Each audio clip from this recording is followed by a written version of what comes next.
నెల్లూరు జిల్లాలో దారుణం చోటు చేసుకుంది. కావలి రూరల్ మండలం రుద్రకోట గ్రామంలో ఒక వ్యక్తి అత్యంత దారుణ హత్యకు గురయ్యాడు. అడవిరాజుపాలెం రైల్వే గేట్మెన్ గా విధులు నిర్వహిస్తున్న నాగరాజు అనే వ్యక్తిని గుర్తు తెలియని దుండగులు కత్తితో పొడిచి కిరాతకంగా హతమార్చారు. వివరాల్లోకి వెళ్తే, నాగరాజు గత 4 ఏళ్లుగా కుటుంబ కలహాల కారణంగా తన భార్య పిల్లలకు దూరంగా ఉంటున్నాడు. రుద్రకోటలోని తన నివాసంలో ఆయన ఒంటరిగా నివసిస్తున్నారు. ఈ క్రమంలో ఇంట్లో ఎవరూ లేని సమయాన్ని చూసి దుండగులు లోపలికి చొరబడ్డారు.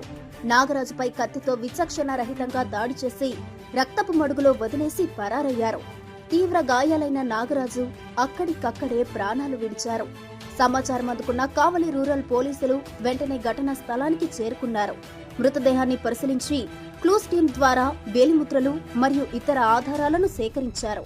మృతదేహాన్ని పోస్టుమార్టం నిమిత్తం కావలి ప్రభుత్వ ఆసుపత్రికి తరలించారు. ఈ హత్యకు గల కారణాలపై పోలీసులు లోతైన విచారణ జరుపుతున్నారు.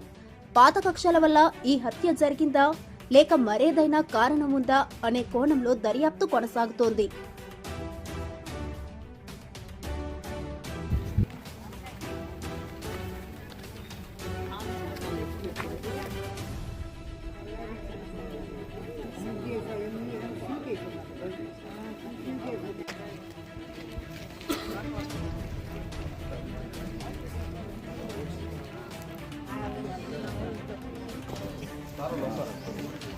పదండి మీరు అందరు దిగాలి.